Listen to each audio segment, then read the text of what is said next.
குளிக்கிறதுல தான் மிகப்பெரிய தவறு நடந்துட்டு இருக்கு. எப்படி குளிக்கிறதுனே இன்னைக்கு நமக்கு தெரியல. எதுக்கு குளிக்கிறோம் அப்படின்னா, நம்ம உடல்ல அழுக்கு போகணுங்கிறதுக்காகலாம் நம்ம குளிக்கல. நம்ம உடல்ல இருக்கக்கூடிய கெட்ட உஷ்ணம் வெளியேறணுங்கிறதுக்காக தான் குளிக்க சொல்லியிருக்காங்க. முன்னாடி எல்லாம் பார்த்தோம்னா, இன்னைக்கு தான் வீட்டுக்குள்ள வந்து குளியலறைகள் எல்லாமே வச்சிருக்கிறோம். முன்னாடி எல்லாம் அப்படி கிடையாது. என்ன பண்ணுவோம்? வாய்க்காலுக்கு போவோம், கண்மாய்க்கு போவோம், குளங்களுக்கு போவோம், ஆறுகளுக்கு போவோம். முதல்ல குளிக்கும் போது எப்படியும் கீழே போய் காலில இருந்து அந்த ஈரங்கள் வந்து அப்படியே பட்டு அப்படியே கொஞ்சம் கொஞ்சமா அந்த நீர் வந்து மேல வரைக்கும் வந்து அதுக்கப்புறம் தான் தலைக்கு நம்ம குளிப்போம். அப்ப என்ன ஆகுதுன்னா, இந்த உடல்ல இருக்கக்கூடிய அந்த கெட்ட உஷ்ணம் எப்படி வெளியேறும்? உடல்ல இருந்து இந்த துவாரங்கள் வழியாக தான் வெளியேறுது. அப்ப கீழே இருந்து நம்ம போகும்போது அந்த ஈரங்கள் அப்படியே பட்டு இந்த உடம்புல இருந்து வரும்பொழுது கண்ணு, காது, மூக்கு, வாய் இது போன்ற துவாரங்கள்ல இருந்து இந்த கெட்ட உஷ்ணங்கள் வெளியேறியது. அதுக்கப்புறம் நம்ம போய் வந்து தலைக்கு குளிக்கும் போது நமக்கு எந்த பாதிப்பும் ஏற்படுத்துறதில்லை. ஆனா இன்னைக்கு நம்ம என்ன பண்றோம்?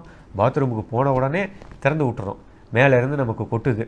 எடுத்த உடனே தலைக்கு முதல்ல குளிச்சிடறோம். அப்போ எப்படி இந்த உஷ்ணம் வெளியேறும்? அப்போ அப்படியே அந்த உஷ்ணம் கெட்ட உஷ்ணம் உடம்புக்குள்ள அப்படியே இருந்துகிட்டே இருக்கும். இந்த தலை பாரம் இருந்துகிட்டே இருக்கும். உஷ்ணம் அப்படியே தலையில் இருக்கும். அந்த ஈரம் உள்ள இறங்கும் போது அப்படியே உடனே கபமா மாறும். பல மாற்றங்களை வந்து இது ஏற்படுத்துது. குளியல் அப்படிங்கிறது பெரிய ஒரு யோகா மாதிரி இன்னைக்கு நமக்கு சொல்லிக் கொடுக்க வேண்டியதாக இருக்குது. இப்படியெல்லாம் குளிச்சா முடி கொட்டாது, இப்படியெல்லாம் குளிச்சா உடலுக்கு ஆரோக்கியமாக இருக்கும் அப்படிங்கிறது இன்னைக்கு அப்படி சொல்லிக் கொடுக்க வேண்டிய சூழ்நிலைக்கு ஆயிப்போச்சு. அப்போ குளியல் அப்படிங்கிறது என்னன்னா, உடல்ல இருக்கக்கூடிய கெட்ட உஷ்ணத்தை வெளியேற்றுறதுக்கு அப்படிங்கிறது. அப்போ இந்த முடி கொட்டுறதை என்ன பண்ணணும்? தினமும் குளிக்கலாம், தப்பு இல்லை. ஆனால் உஷ்ணத்தை வெளியேற்றுவதற்காக குளிக்கிற முறை எடுத்துக்கணும். இந்த ஆரோக்கியமான உணவு முறைகளை எடுத்துக்கணும்.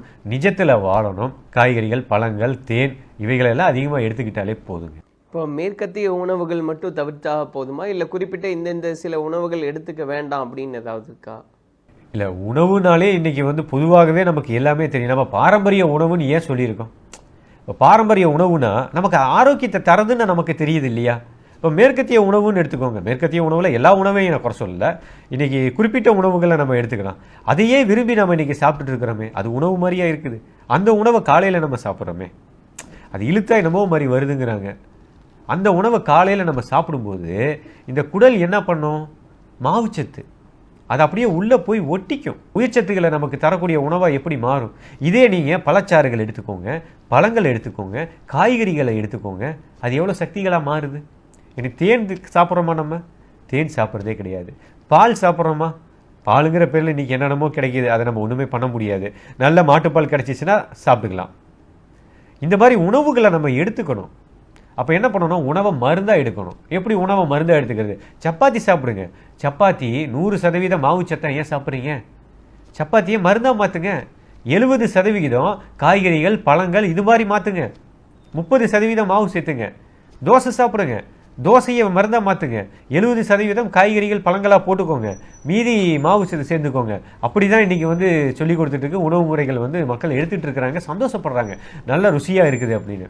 பீட்ரூட்டில் சப்பாத்தி போடுங்க, கேரட்டில் சப்பாத்தி போடுங்க, முள்ளங்கியில் சப்பாத்தி போடுங்க, அன்னாசி பழத்தில் போடுங்க, வெள்ளரிக்காயில் போடுங்க, பாலக்கீரையில் போடுங்க. கீரைகள்லாம் யாருமே சாப்பிட்றதே இல்லை. குழந்தைகள்லாம் அதிகமாக கீரை விரும்புகிறதே இல்லை. அப்போ இந்த மாதிரி சப்பாத்திகளில் வந்து இது போல் செஞ்சு சாப்பிட்டு பாருங்களேன். இப்போ இது இப்படி சாப்பிட்டீங்கன்னா உணவு மருந்தாக மாறுது. அப்போ 100% முழுமையாக மாவுச்சத்து உள்ள உணவாக நம்ம போகும்போது அது உடலில் கழிவாகவே தான் தங்கி விடுகிறது.